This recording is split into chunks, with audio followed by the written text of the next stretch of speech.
Il y a trois grandes figures qui interviennent, qui jouent un rôle majeur. La première, c'est Maurice Garden, qui est chargé par le ministre de la Recherche, de l'Enseignement supérieur, de revitaliser les sciences humaines et sociales. Quand Claude Allègre est devenu ministre de l'Éducation nationale, il a pour la première fois mis en priorité de son action une action en faveur du redressement de la recherche en sciences humaines et sociales. Cet ensemble lettres, sciences humaines et sociales, c'était plus de la moitié des étudiants en France. C'était moins de 10% des budgets.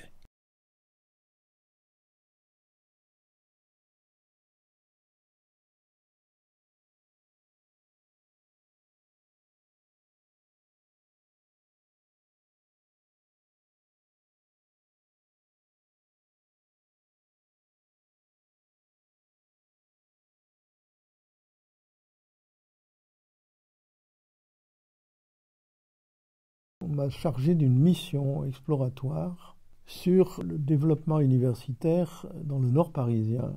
Alors ça comprenait tous les projets, mais en particulier celui de la MSH Paris-Nord. Et l'implantation en Seine-Saint-Denis, ça correspondait au désir de diminuer les contrastes qui existaient dans l'université française entre les établissements trop riches mais mal installés de Paris-Centre et les établissements pauvres de Paris-Banlieue. Et les plus pauvres étaient ceux du 9-3.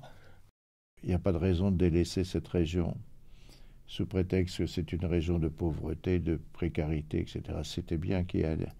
Et ce n'est pas seulement nous qui venions, c'est-à-dire des chercheurs, mais aussi des entreprises. Et donc c'est renouveler un tissu urbain. Ça ne peut pas se faire sans une aide et une approbation des communes locales, n'est-ce pas? Ça, c'est important, qui voient leur structure, leur tissu se transformer. Au fil du temps, le travail avec la Maison des sciences de l'homme s'est approfondi. Une structure a joué un rôle fédératif important dans ce domaine.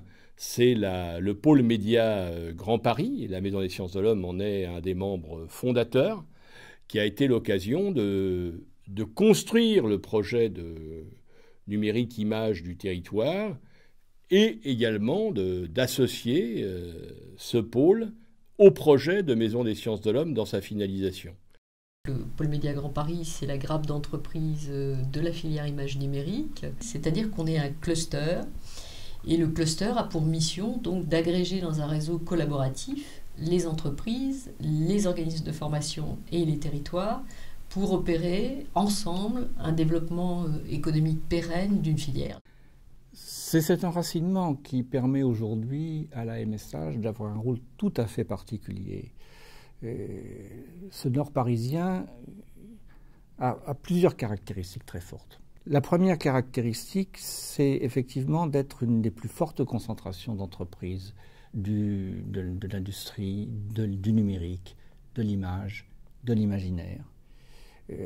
Avec un tissu d'entreprises qui s'organise, qui est lié aux décideurs, aux élus locaux, qui participent d'un développement collectif organisé.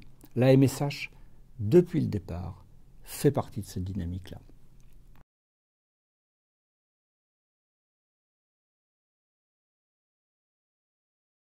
J'ai animé ce thème dans une perspective issue des sciences de l'art, alliant recherche, création expérimentale et technologie numérique. Depuis 2012, le LabEx à H2H nous permet de développer le projet HOA, un projet en fait dédié à la mise en espace du son en 2 dimensions, 3 dimensions. Un projet qui, pour 2015, va se développer sur le plan artistique et sur le plan du territoire, puisqu'on accueillera entre autres Kitsou Dubois, chorégraphe, et un projet avec le cirque, avec l'Académie Fratellini.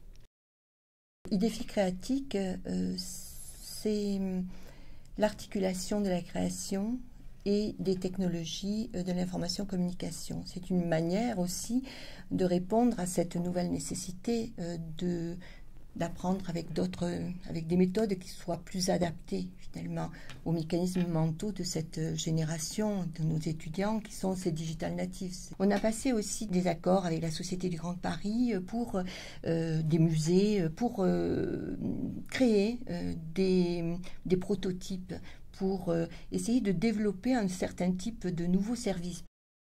On pourrait citer un certain nombre de projets en termes des projets qui touchent la citoyenneté, qui touchent quels que seront les moyens de transport demain, quel type de services numériques on pourra trouver dans les transports de demain dans le cas du Grand Paris par exemple.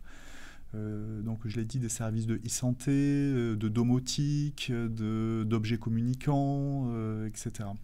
Tout ce contexte est favorable à la création d'entreprises, à l'insertion, finalement à l'insertion professionnelle. Et ça, c'est, je crois, assez intéressant. C'est-à-dire que entre la recherche, la formation et l'insertion professionnelle, un circuit continu, il y a un continuum qui s'opère, qui est sans doute relativement nouveau en sciences humaines et sociales.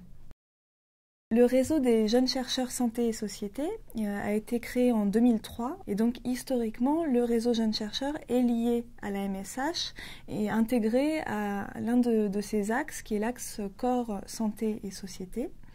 Et donc aujourd'hui le réseau est composé de 500 membres qui sont tous des jeunes chercheurs. Et le réseau développe deux axes principaux. D'une part, des projets scientifiques qui ont pour point commun d'être des projets qui défendent l'interdisciplinarité. Et d'autre part, le réseau œuvre à l'insertion professionnelle de ses membres. L'ethnocénologie est une discipline nouvelle, internationale et interdisciplinaire. C'est une ethnoscience qui associe les savoirs des praticiens et les scientifiques et elle a pour objet de travailler dans le contexte et en tempérant l'ethnocentrisme, les pratiques spectaculaires dans les différentes sociétés. Un projet important de l'ethnocénologie concerne la rééducation fonctionnelle et le spectacle vivant, notamment dans les maladies AVC et de Parkinson. Notre partenaire italien ont prouvé que les pratiques théâtrales ralentissent l'évolution de la maladie de Parkinson.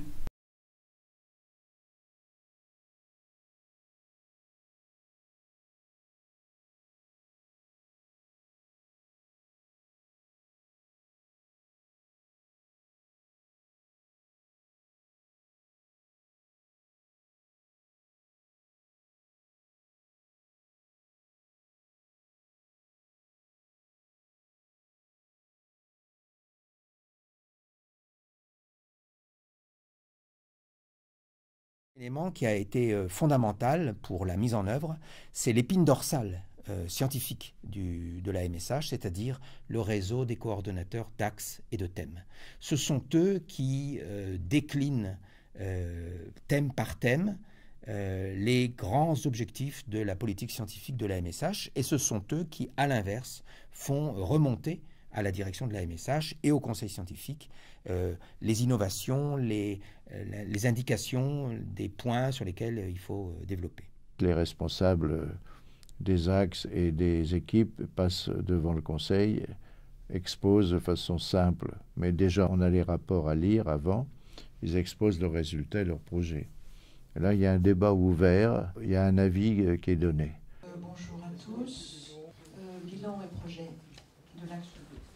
Les individus ont été sommés de se conduire, de se penser comme individus, notamment en se réappropriant leur corps et leur destin corporel. Voilà, le profil de l'axe, c'est ainsi qu'on le définirait aujourd'hui. On ouvre un peu la discussion là, sur le retour du corps. Comment on va remplacer l'appui psychologique aux malades par le passage de questionnaires de qualité de vie ? Voilà, il me semble que ce seraient des thèmes qui seraient intéressants d'agréger autour de cette évolution que tu proposes. La façon dont la sphère la plus industrielle, finalement, permet ou ne permet plus à la sphère la plus proche de la création de trouver des financements est pour nous une question essentielle. C'est important actuellement de voir comment les droits d'auteur pour la création sont complètement actuellement maltraités parce que les problèmes sont très compliqués. Il y a vraiment une recherche à faire. Oui, tout à fait. Vous savez, moi j'ai une phrase qui me plaît toujours, et je la dois à un chercheur bosniaque qui est aujourd'hui en retraite, c'était « Nous avons tous un héritage et nous devons le défendre. Mais dans un même mouvement, nous devons nous en défendre. Autrement, nous aurions des retards d'avenir, nous serions inaccomplis. » Tu as parfaitement raison, hein. C'est une question vraiment brûlante. On n'est jamais à la hauteur des enjeux qui se renouvellent tout le temps. Et notre grande sur cette base. Alors si je reviens un peu pour vous donner du concret sur les différents thèmes qu'il y a là, bien évidemment il y a tout ce qu'il y a sur les droits d'auteur, surtout le juridisme qui entoure ces choses-là. C'est une des particularités sur lesquelles vont travailler nos juristes, en liaison avec un groupe qui a déjà largement fait ses preuves, avec un thème qui est très porteur des transformations, pas simplement du monde du travail, mais des transformations sociales générales. C'est ce qu'on appellerait le retour des communs. Dans l'univers dans lequel on va,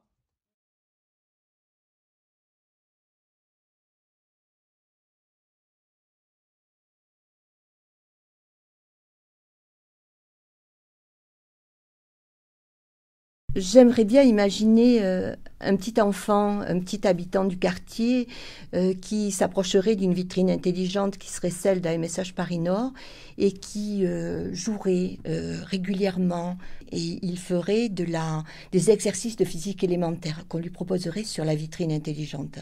Et tous les jours comme ça, il apprendrait un peu plus et tous les jours, il découvrirait l'univers scientifique. Et plus grand, il pousserait la porte, il entrerait et voilà. Et ce serait un avenir scientifique qui s'ouvrirait à lui, finalement, qui aurait été pensé comme ça, de manière ludique, dans son contexte de vie, naturellement. Donc ça, j'avoue que cette façon d'apprendre dans la vie quotidienne presque, je crois que ce serait comme ça que j'aurais envie de m'imaginer l'avenir tout court et puis aussi bien sûr l'avenir des messages Paris Nord. On se rend compte déjà en tant qu'enseignant-chercheur, accompagnant les étudiants, quel plaisir ils peuvent avoir à venir travailler ici, parce que c'est un lieu qui obéit à la fois à une dimension de recherche qui est très structurée, mais en même temps qui pour eux est un endroit de liberté. C'est assez étonnant, c'est un endroit atypique, c'est pas l'université, c'est pas non plus une pépinière d'entreprise, c'est un endroit qui est un peu atypique comme ça, et je pense que cette atypie fait qu'ils s'y sentent très libres et très bien, quoi. Et là, par exemple, ils vont avoir des salles de travail, des salles de coworking, en sous-sol, un Media Lab dans lequel ils pourront accéder à un certain nombre de dispositifs, des tables collaboratives, des tables multitouch, des vitrines intelligentes, et puis un certain nombre de dispositifs dont ils vont inventer les usages de demain, etc. Quel avenir radieux on pourrait imaginer à la MSH à partir de ces plateformes d'expérimentation sur les captations du futur, sur les plateaux de télévision ou de cinéma du futur, sur ces formes d'expérimentation sur l'éducation numérique du futur. On pourrait imaginer que en fait, la MSH devienne un showroom, mais un showroom quotidien connecté à la vie des gens du territoire, où ils viendraient comme ça un petit peu tester les usages numériques les plus fous, mais en usagers ordinaires, et en se disant que dans une dizaine d'années, ils viendront tester des objets communicants, ils viendront tester des robots communicants, et tout ça se fera là, sur ce territoire qui sera devenu numérique, on l'espère, avec la French Tech. Donc nous avons aujourd'hui la possibilité, avec les acteurs du territoire, avec des chercheurs des différentes universités qui seront dans Condorcet ou qui sont tout simplement dans tutelle, de mettre en place, dans le domaine du numérique et de l'image, une chaîne complète de la production du savoir à ses utilisations sociales et à ses utilisations industrielles. Une chaîne complète avec des acteurs qui se connaissent déjà, qui se sont rencontrés au sein de la MSH et qui sont en mesure d'élaborer d'ores et déjà de nouveaux projets ensemble. Parmi ces nouveaux projets, il y a l'élargissement et le renouvellement de ce qui a fait une des forces de la MSH dès ses débuts, c'est sa plateforme Art Sciences Technologies qui était axée d'abord sur la captation d'images et le travail sur l'image. Cette plateforme, qui garde toute sa validité, va aujourd'hui s'enrichir de matériel et de compétences de pointe.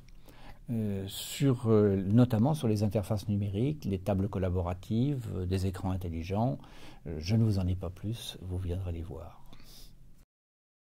La MSH va entrer dans une deuxième vie, mais je souhaite qu'elle conserve ce caractère novateur, un peu révolutionnaire en ce qui concerne ses méthodes, également dans ses thématiques, comme par exemple les industries culturelles, qui sont aujourd'hui un élément de bouillonnement incroyable partout dans le monde. Donc c'est un peu le vœu que je formule. C'est qu'il faut que le MSH devienne vraiment le lieu en France, l'institution en France qui soit spécialisée et reconnue internationalement comme étant spécialisée dans ce domaine des industries culturelles, de l'animation culturelle, de la communication, etc. Et que tous les projets qui soient faits dans ce sens-là passent un peu par l'intercession de la MSH de Paris-Nord, qui a la compétence pour diriger des projets, coordonner des projets avec d'autres. Il faut qu'il y ait des liens avec l'étranger dans ce domaine-là aussi. Mais à long terme, la MSH est aussi l'intégration dans le campus Condorcet, l'accueil des différents laboratoires, les interactions, la vie qui va pouvoir se développer autour de ce campus Condorcet. C'est une vraie opportunité. C'est une vraie opportunité aussi pour nos formations qui pourront s'internationaliser encore davantage. L'Erasmus Mundus accueillera vraisemblablement d'autres partenaires venus du monde entier, continuera à développer cette ouverture des esprits qui paraît absolument essentielle, qui peut nous aider à repenser le monde. Et cette ouverture des esprits, on pourra l'envisager de manière beaucoup plus pluridisciplinaire, avec beaucoup plus d'interaction entre disciplines, parce que c'est cette interaction qui aussi nous permet de penser, de voir le monde sous différents angles et de construire l'avenir. Pourquoi pas d'ailleurs demain une école qui serait construite autour de ce campus Condorcet, mais qui serait une école fondamentalement internationale, soutenue par différents pays, et qui serait un pôle d'attraction pour les étudiants du monde entier, parce que financée, construite, développée, pensée par les peuples du monde entier.